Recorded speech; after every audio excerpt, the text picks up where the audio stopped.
누가복음 11장 1절에서 13절 말씀입니다. 오늘 예수님께서 기도의 본을 보이셨고 제자들에게 기도를 가르쳐 주시는 내용인데요.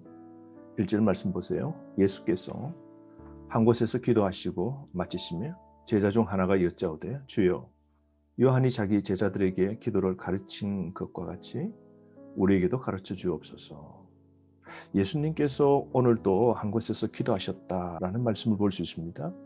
누가복음에 보면 특히 예수님이 기도하시는 것을 강조하고 있는데요. 예수님은 중요한 일들을 앞두고서는 늘 기도하셨죠. 한적한 곳을 따로 제자들과 떨어져 기도하셨는데요. 그것은 아버지 하나님과의 긴밀한 교통, 또한 하늘의 능력의 힘을 공급받으며 걸어갈 목적과 사명을 다시 재확인하는 그런 의미였겠죠. 예수님 우리에게 온전한 기도의 모범을 자주 보여주셨습니다. 기도의 모범 되신 예수님, 바쁘고 분주한 공생의 기간에서도 쉬지 않고 기도하셨지 않습니까? 유대인들은 원래 회당에서 맨 마지막 마칠 끝에 함께 기도문을 낭송했는데요. 스승 따라 가르치는 기도문이 있었는데 특별히 예수님의 제자는 예수님께 기도하는 법을 가르쳐 달라고 그럽니다. 문 11장에 나오는 주님이 가르쳐 주신 기도와 마태복음 7장 7절에서 11절까지 나오는 주기도문은 거의 유사한 내용입니다. 마태복음은 예수님의 공생의 사역 초기에 산상수훈을 하시는데 산 위의 설교 가운데 한 부분이 주기도문이죠. 제자들에게 가르쳐 주셨고, 누가복음은 유대 사역 기간 중에 제자들에게 기도하는 법을 가르쳐 주신 것인데요. 시간상 산상수훈 이후에 일어난 일입니다. 다른 시간과 다른 장소에서 주기도문을 제자들에게 가르쳐 주셨는데요. 그것은 기도의 중요성이 이만큼 귀하다는 것이죠. 거듭 강조하고 있음을 우리는 보게 됩니다. 예수님은 친히 기도가 중요함을 모범 보여주셨고 또한 기도가 너무 중요한 것을 제자들에게 다시 환기시키고 계시는 것이죠. 2절부터 4절 말씀은 예수님이 가르쳐 주신 기도의 모범인데요. 주기도문입니다. 마태복음과 좀 차이는 납니다만 한번 보실까요? 2절 너희는 기도할 때 이렇게 하라. 아버지여 이름이 거룩히 여김을 받으시오며 나라가 임하시오며 우리에게 날마다 일용할 양식을 주시옵고 우리가 우리에게 죄 지은 모든 사람을 용서하오니 우리 죄도 사하여 주시옵고 우리를 시험에 들게 하지 마시옵소서라고 가르쳐 주시죠. 최고 처음 예수님께서는 아버지라고 부르라고 그러죠. 아버지. 유대인들에게는 놀랄 만한 사실입니다.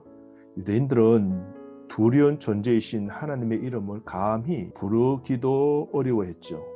그런데 예수님께서는 아람어로 아바, 이게 번역하면 아빠라는 뜻이 더 가까운 겁니다. 다정다감하죠. 자녀가 아빠라고 부르는 친밀한 관계의 호칭, 아버지라고 부르라고 기도를 가르치십니다. 기도의 대상을 부르라는 것이죠. 하나님이십니다. 그리고 하나님을 위하여 간구 두 가지인데요. 이름이 거룩하게 되도록, 하나님의 이름이 거룩하게 되도록 하고요. 2절에 하나님의 나라가 이 땅 위에 임하도록, 하나님의 나라가 이 땅 위에 확장되어지도록, 어두움의 나라는 끼어지고 빛의 하나님의 나라가 확장되고 세워지도록 하나님을 위하여 간구하라는 것이죠. 세 번째, 하나님의 뜻이 이 땅 위에 이루어지게 해달라는 것은 마태복음만 있습니다. 그리고는 3절 4절에 사람을 위하여 간구 세 가지가 나오는데요. 우리를 위한 간구, 첫 번째로 날마다 일용할 양식을 달라고 기도하랍니다. 매일 영육의 필수품을 위해서 하나님께 기도하라는 것이죠. 우리의 필요를 채우시는 분이 누구십니까? 하나님입니다. 하나님께 의지해야 됨을 가르쳐 주시는 것이죠. 두 번째로 죄 용서, 죄 사함을 위하여 기도하라는 자범 죄를 용서 구하고 이웃을 용서하는 기도를 하라고 하십니다. 죄 지은 사람을 용서해 주라는 것이죠.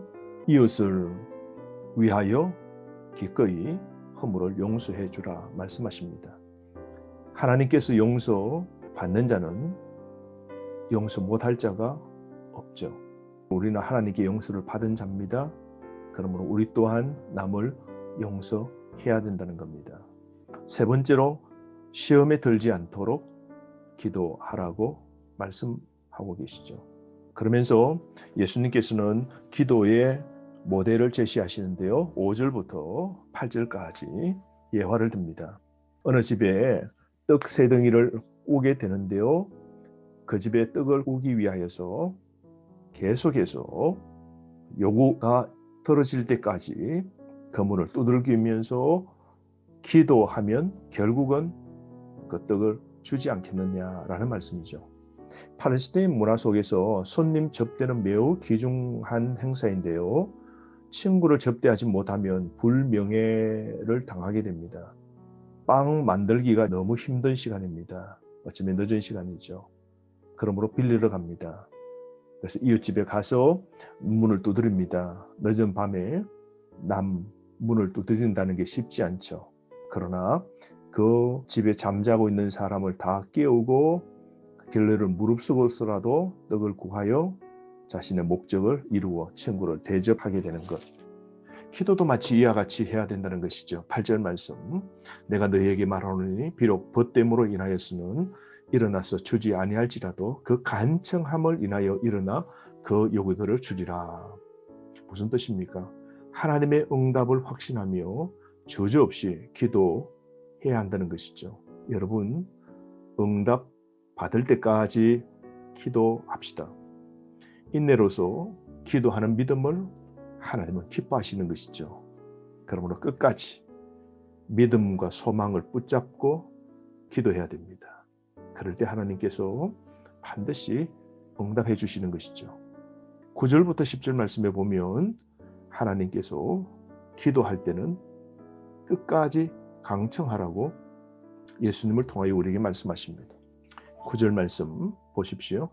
내가 또 너희에게 이르노니 구하라 그러면 너희에게 주실 것이요 찾으라 그러면 찾아낼 것이요 문을 두드리라 그러면 너희에게 열릴 것이니. 동사가 있죠. 구하라, 찾으라, 두드리라. 가만히 보시면 점점 적극적으로 원하는 것을 획득할 때까지 자세를 취하는 고조되는 모습을 볼 수 있습니다. 구하고 더욱 부지런히 찾고 그리고 찾는 것이 눈앞에 확실히 보일 때 그 대상을 향하여 그 문 앞에서 문을 세게 두드리는 겁니다. 이 동사들은 가만히 보면 명령형이죠. 구하라, 찾으라, 두드리라. 현재고요. 복수 2인칭입니다. 현재라는 말은 지속적으로 하라는 것입니다. 세월이 지나도 기도는 계속해서 해야 되는 겁니다. 열정적으로 기도해야 됩니다. 끝까지 강청으로 기도해야 됨을 가르쳐주고 계시는 것이죠. 그럴 때 하나님의 응답은요. 10절 말씀입니다. 구하는 이마다 받을 것이요 찾는 이는 찾아낼 것이요 두드리는 이에게는 열릴 것이니라. 무슨 뜻입니까? 기도하면 확실한 응답이 있다는 겁니다. 여기 가만히 보면 신적 수동태인데요. 이 모든 것은 하나님에 의해 주어지고 열리는 겁니다. 여러분, 주시는 이 여호와 하나님이십니다. 하나님이 주실 것이고 찾아낼 것이요 그리고 열릴 것입니다. 하나님 손에 달려있는 겁니다. 응답은 하나님 편에 있는 것이죠. 삼중 강조가 여기 있습니다. 여러분, 하나님께서 주실 겁니다. 그리고 찾아내게 될 겁니다. 그리고 열릴 겁니다. 더 나아가서 11절, 12절 말씀 보십시오. 하나님께서 기도하는 자에게 최선으로 응답해 주십니다. 11절 너희 중에 아버지 된 자로서 누가 아들이 생선을 달라 하는데 생선 대신 뱀을 주며 알을 달라 하는데 정갈을 주겠느냐. 13절 너희가 악할지라도 좋은 것을 자식에게 줄 알거든 하물며 너희 하늘 아버지께서 구하는 자에게 성령을 주시지 않겠느냐라고 말씀하시죠. 우리가 기도할 때 자신감이 생기는 이유가 무엇입니까? 기도하면 하나님은 최대한 기꺼이 주십니다. 기도하면 하나님이 하시는 부분은 응답이십니다. 반드시 하나님이 응답해 주시는데요. 인간의 아버지도 자식에게 가장 좋은 것을 준다면 하물며 하늘에 계신 아버지 하나님은 자녀인 우리에게 기도하는 백성에게 가장 좋은 것으로 응답해 주시지 않겠습니까? 선하신 하나님 아버지가 가장 주고 싶어 하시는 게 무엇이라 그럽니까? 구하는 자에게 성령을 주시지 않겠느냐라고 말했습니다. 여러분, 성령 주심이 우리에게 가장 큰 복이죠. 왜냐하면 성령 하나님은 삼위 하나님 가운데 삼위격에 속한 분이시죠.